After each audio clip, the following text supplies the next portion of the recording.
नमस्कार, आप देख रहे हैं IBC24। मैं हूं आपके साथ राहुल सिन्हा। छत्तीसगढ़ के खबरों के इस बुलेटिन में आपका स्वागत है। और सबसे पहले एक नजर छत्तीसगढ़ अभी तक की 4 बड़ी खबरों पर। तो पहली खबर बीजेपी कार्यशाला की है, जिसमें प्रभारी डी पुरंदेश्वरी शामिल हुई और हेल्थ पर हुई वर्कशॉप में हर गांव से 2 वॉलंटियर तैयार करने का फैसला किया गया। दूसरी खबर, खाद की कमी पर कांग्रेस का केंद्र के खिलाफ प्रदर्शन इस वक्त जारी है और कवर्धा में पीसीसी चीफ मोहन मरकाम शामिल हुए और खाद बीज की कमी पर केंद्र को जिम्मेदार ठहराया। तीसरी बड़ी खबर चिटफंड से जुड़ी है। छत्तीसगढ़ के जो चिटफंड पीड़ित अब तक पैसे वापसी के लिए एसडीएम दफ्तर में आवेदन जमा नहीं कर पाए हैं, अब वो धान वापसी के लिए 20 अगस्त तक आवेदन कर सकते हैं।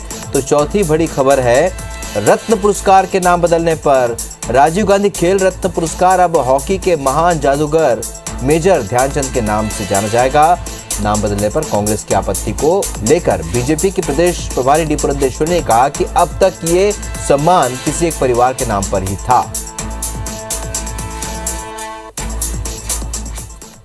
शुरू करते खबरों का सिलसिला। बीजेपी के राष्ट्रीय स्वास्थ्य स्वयंसेवक अभियान के तहत आज रायपुर में भाजपा चिकित्सा प्रकोष्ठ ने हेल्थ वॉलंटियर्स की कार्यशाला का आयोजन किया।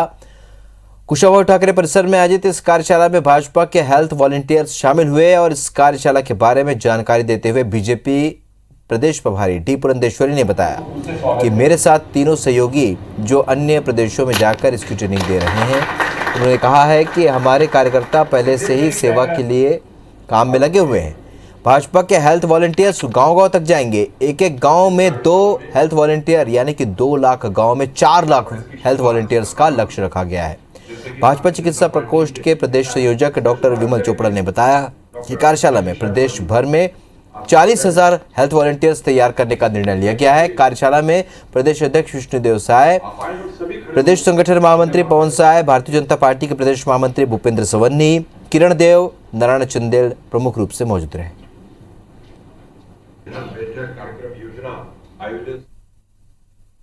हमारे कार्यकर्ता पहले से ही सेवा के कार्यक्रम में लगे हुए थे और आज हम इसे आगे लेके जाते हुए, क्योंकि कोरोना की तीसरी लहर की बात हो रही है, इस सेवा को वैसे ही कंटिन्यू करने के लिए इसके लिए सेपरेट ट्रेनिंग कोर्स देने के लिए हम यहाँ आए हैं। भारतीय जनता पार्टी ये जानती है कि समाज को इसमें उतरना पड़ेगा, तो इसलिए भारतीय जनता पार्टी ने यह तय किया वो सिर्फ चुनाव लड़ने वाला संगठन नहीं है, वो जनता की सेवा करने वाला संगठन है। इसलिए संगठित रूप से तीसरी लहर के लिए व्यापक अभियान जो है कि छत्तीसगढ़ में लगभग 40,000 हेल्थ वॉलंटियर्स बनाए जाए। और लगभग मंडलों की स्थिति सिर्फ अब हमारे पास हमारी सूची में 3 जो जिला जो घोषित नहीं हो पाए थे वही बचे हैं, अर्थात वो 43 मंडल की भी बस घोषणा जो है बाकी है और एक जिले में एक मंडल और एक जिले में एक मंडल, इतना ही बाकी रह गया है। बाकी लगभग हमारी 96% जो हमारी कार्य समिति टोटल कंप्लीट हो चुकी है। बीजेपी के प्रदेश प्रभारियों को चौथे अल्टीमेटम के बाद भी भाजयुमो और महिला मोर्चा में नियुक्तियां पूरी नहीं हो पाई हैं। अब तक भारतीय जनता युवा मोर्चा के प्रदेश में 2 उपाध्यक्ष और 1 महामंत्री की नियुक्ति बची हुई है और इस तरह दुर्ग, भिलाई और राजनांदगांव जिला की कार्यकारिणी भी घोषित नहीं हो पाई है। 40 से ज्यादा मंडलों की भी कार्यकारिणी नहीं बन पाई है और इस तरह महिला मोर्चा में भी मंडलों की नियुक्तियां बची हुई हैं। इन नियुक्तियों को लेकर अंतिम अल्टीमेटम दिए जाने के बावजूद नियुक्तियां नहीं होने को लेकर प्रदेश प्रभारी डी पुरंदेश्वरी ने कहा कि ये पार्टी की सतत प्रक्रिया है। वहीं भारतीय जनता युवा मोर्चा के प्रदेश अध्यक्ष अमित साहू ने कहा कि बची नियुक्तियां 1 सप्ताह के भीतर हो जाएंगी।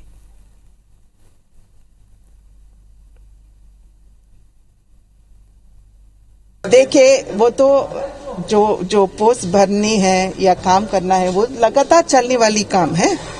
We may have to change some people, we may have to bring new faces, वो लगातार चलने वाली काम है, जरूर हो जाएगा। मंडलों की स्थिति सिर्फ अब हमारे पास हमारी सूची में 3 जो जिला जो घोषित नहीं हो पाए थे वही बचे हैं, अर्थात वो 43 मंडल की भी बस घोषणा जो है बाकी है और एक जिले में एक मंडल और एक जिले में एक मंडल, इतना ही बाकी रह गया है। बाकी लगभग हमारी 96% जो हमारी कार्य समिति टोटल कंप्लीट हो चुकी है। सूरजपुर में भाजपा कार्यकर्ताओं ने रामानुजगंज के कांग्रेस विधायक बृहस्पति सिंह के खिलाफ रैली निकालकर प्रदर्शन किया। वहीं बलरामपुर जिले में भी बृहस्पति सिंह द्वारा आदिवासियों पर दिए गए बयान और पत्रकारों से की गई अभद्रता के मामले में बीजेपी ने जिला मुख्यालय में विधायक का पुतला दहन किया। इस दौरान भाजपाइयों और पुलिस के बीच जमकर खींचतान हुई। बता दें कि रामानुजगंज विधायक बृहस्पति सिंह ने बीते दिनों आदिवासियों को नीचा दिखाकर मीडिया के सामने संबोधित किया था। इसके विरोध में भाजपाइयों ने प्रदर्शन कर आदिवासियों से माफी मांगने की मांग की। प्रदर्शन रोकने के लिए पुलिस को हल्का बल भी प्रयोग करना पड़ा। जिंदाबाद जिंदाबाद जिंदाबाद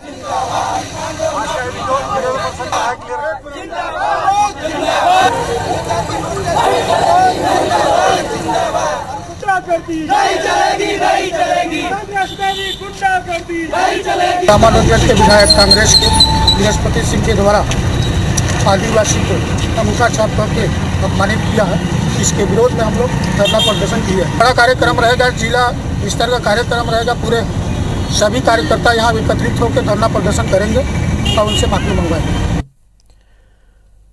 छत्तीसगढ़ के कई जिलों में कांग्रेस नेताओं ने केंद्र के खिलाफ प्रदर्शन किया। केंद्र सरकार पर वादा खिलाफी का आरोप लगाया।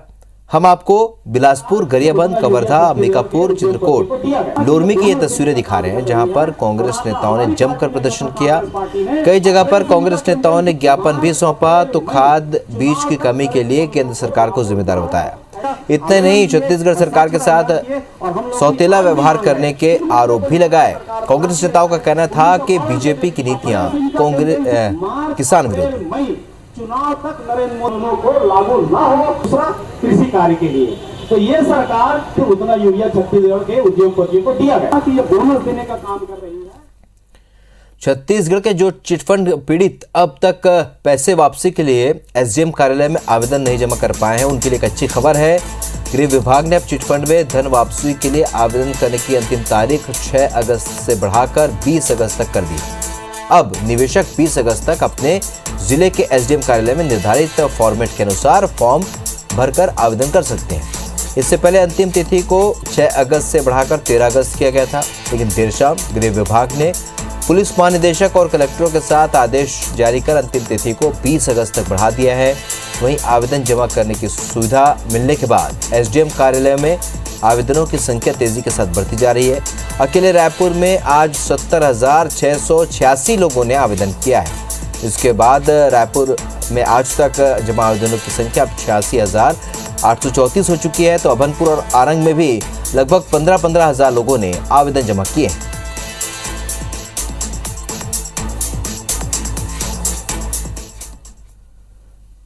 लघु वनोपज संग्रहण के क्षेत्र में मॉडल स्टेट के रूप में उभरे छत्तीसगढ़ को केंद्र सरकार ने अलग अलग श्रेणियों में 10 प्रथम पुरस्कारों से नवाजा है। जनजातीय कार्य मंत्री अर्जुन मुंडा ने वर्चुअली आज छत्तीसगढ़ को ये पुरस्कार दिए। छत्तीसगढ़ की इस उपलब्धि पर मुख्यमंत्री भूपेश बघेल ने खुशी जताते हुए कहा कि देश में सर्वाधिक वनोपज खरीदकर छत्तीसगढ़ ने नया रिकॉर्ड बनाया है। ट्राइफेड की ओर से वन धन योजना और न्यूनतम समर्थन मूल्य योजना के तहत अलग अलग वर्गों में पुरस्कारों की घोषणा की गई है, जिसमें छत्तीसगढ़ ने बाजी मारते हुए 8 श्रेणियों में अव्वल स्थान प्राप्त किया। तो कौन सी श्रेणियां आपको बता दें, नव उत्पाद और नवाचार की श्रेणी में दूसरा पुरस्कार छत्तीसगढ़ को मिला है। 2 पुरस्कार मिले हैं। तो वहीं 52 वनोपज को योजना में शामिल करने को लेकर प्रथम पुरस्कार मिला है। अधिकतम मूल्य का लघु वनोपज क्रय के लिए भी प्रथम पुरस्कार मिला है। इसके अलावा वन धन विकास केंद्र क्लस्टरों के प्रशिक्षण पर प्रथम पुरस्कार भी छत्तीसगढ़ को मिला है। तो मूल्य संवर्धन के लिए अधिकतम उत्पादों के निर्माण पर भी प्रथम पुरस्कार मिला है। 9 उत्पाद और नवाचार श्रेणी में भी सैनिटाइजर निर्माण में अवार्ड मिला है।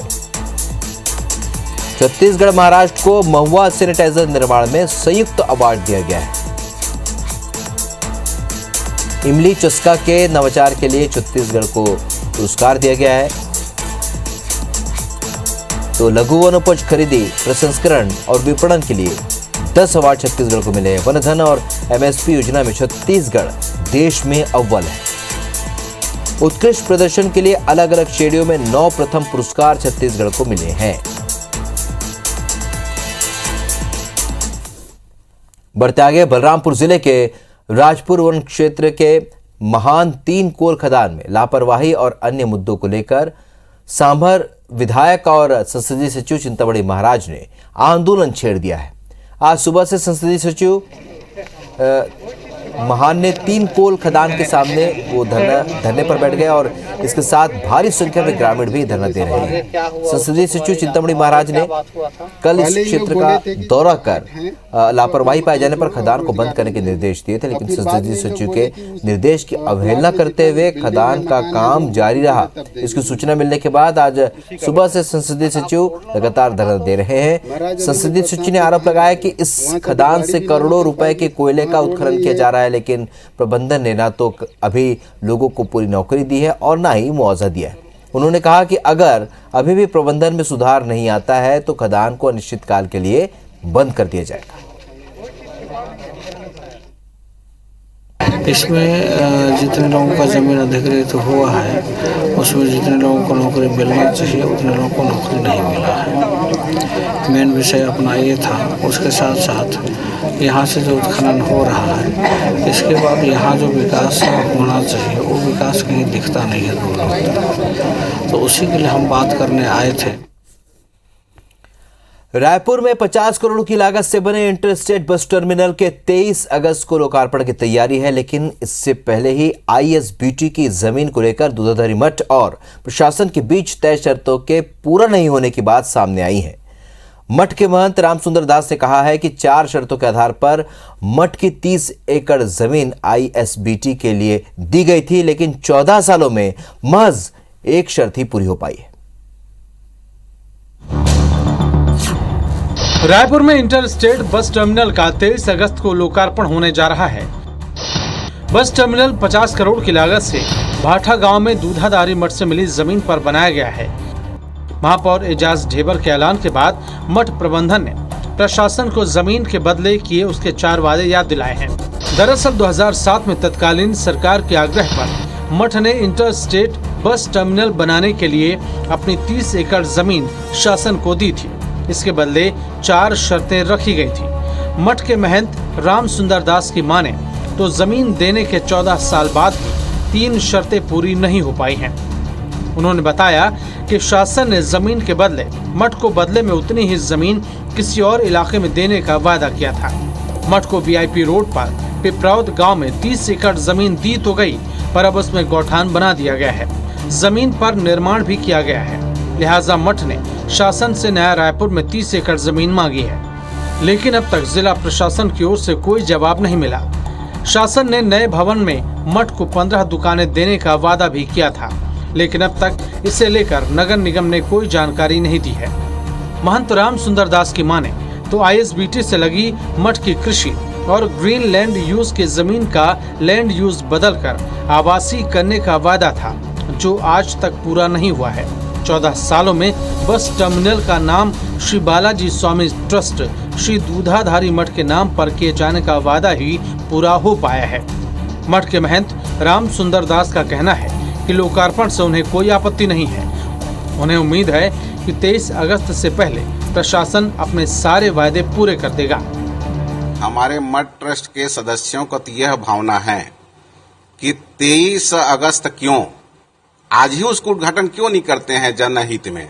हम तो कह रहे हैं कि जो समझौता उसमें है उस समझौता का पालन करें और 23 अगस्त तक इंतजार न करके, प्रतीक्षा न करके कल के कल उसको उद्घाटन करें और जनहित समर्पित करें। जनता जनार्दन को समर्पित करने से पहले दूधाधारी मठ के साथ अन्याय नहीं होने देंगे, ऐसा मुझे पूरा विश्वास है। इस मामले में पूर्व महापौर और नगर निगम के मौजूदा सभापति प्रमोद दुबे ने इसके लिए अफसरों को जिम्मेदार ठहराया है।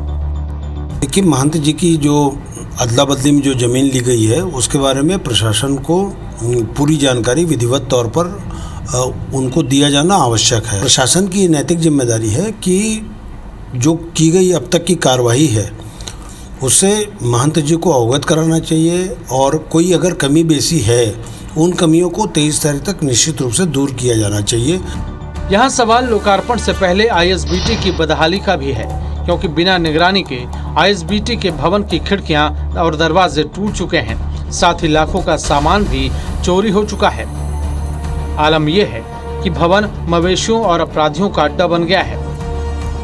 ऐसे में लोकार्पण की आधी अधूरी तैयारियों पर सवाल उठ रहे हैं। संदीप शुक्ला, IBC 24, रायपुर।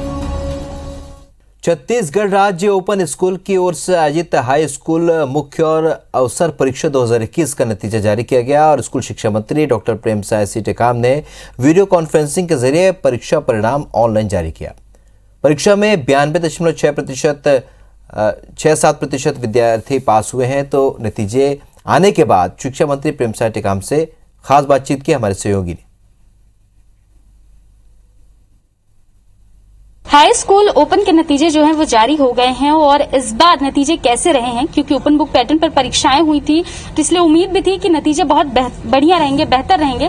नतीजे कैसे रहे हैं इस पर बात करने के लिए शिक्षा मंत्री प्रेमसाय टेकाम हमारे साथ हैं, उनसे बात करते हैं। सर, नतीजे कैसे रहे हैं इस बार के, कितने प्रतिशत बच्चे पास हुए हैं? आज ओपन स्कूल की 10वीं क्लास का रिजल्ट घोषित किया गया है और परीक्षा परिणाम तो काफी उत्साहजनक रहे हैं। लगभग 92.67% इनका रिजल्ट रहा है। चाहे वो 12वीं के हों चाहे ओपन के हों, सभी को घर में रहकर ही परीक्षाएं उनको दी जाएं।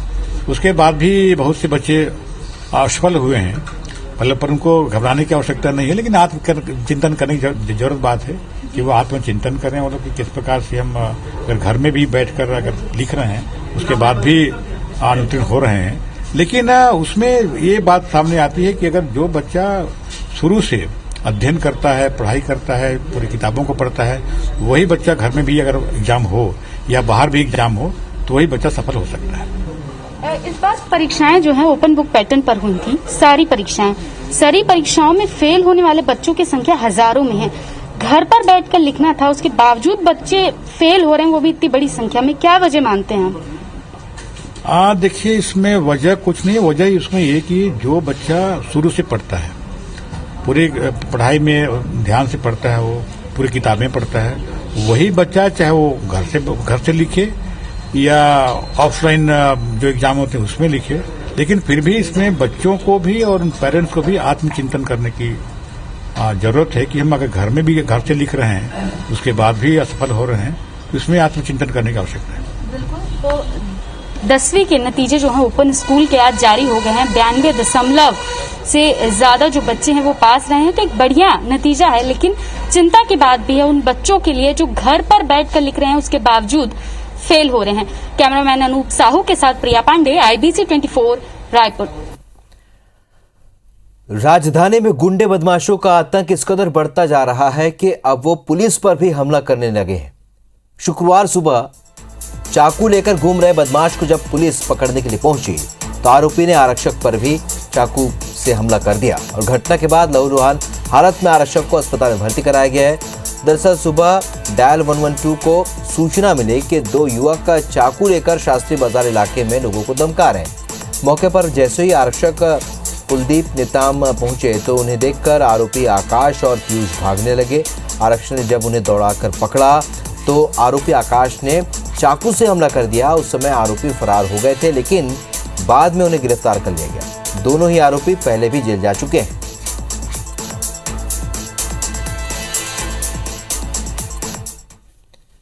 छत्तीसगढ़ के गौरेला पेंड्रा मारवाही जिले में 11 साल के देवेंद्र पाओ के सिर कटी लाश मिलने की गुत्थी पुलिस ने सुलझा ली है। पुलिस ने इस मामले में गुरुवार को देवेंद्र के दोस्त सूरज को गिरफ्तार किया है। सूरज ने शराब के नशे में पत्थर से सर कुचलकर बच्चे की हत्या की थी। गौरेला थाना पुलिस ने वारदात में इस्तेमाल 3 पत्थर और मारे गए बच्चे का मोबाइल बरामद कर लिया है। पुलिस ने बताया कि 28 जुलाई की शाम करीब 6 बजे सूरज और देवेंद्र शराब पीने के बाद साथ में घूम रहे थे। नशा ज्यादा हुआ तो देवेंद्र ने सूरज को गालियां देनी शुरू कर दी और पत्थर उठाकर पीठ पर मार दिया। इससे भड़के सूरज ने भी पत्थर मारा तो देवेंद्र की नाक पर लगा और वो जमीन में गिरकर तड़पने लगा। जिसके बाद आरोपी ने देवेंद्र के सर पर दूसरा बड़ा पत्थर भी पटक दिया।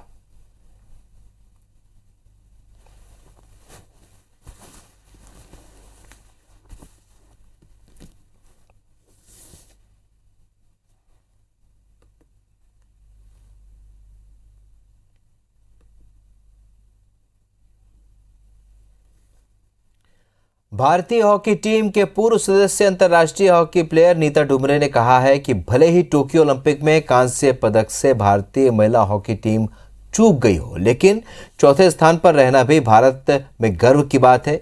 आगे उन्होंने कहा कि अब भारत में हॉकी का क्रेज बढ़ेगा क्योंकि भारतीयों ने दिखा दिया कि धीरे धीरे भारत की हॉकी बदल रही है और आने वाले दिनों में पूरे विश्व के लिए बड़ी चुनौती होगी। आज का मैच था वो बहुत अच्छा मैच था और ये आगे भी पूरे विश्व को ये दिखाएगा कि इंडिया की विमेन हॉकी को अब आप कमजोर मत समझिए। ओवरऑल अगर आप देखते हैं तो इंडिया ने भी विश्व पटल पर अपनी दमदार उपस्थिति दर्शाई है। छत्तीसगढ़ की खबरों में फिलहाल इतना, लेकिन ताजा अपडेट के लिए आप बने रहिए IBS 24 के साथ। नमस्कार।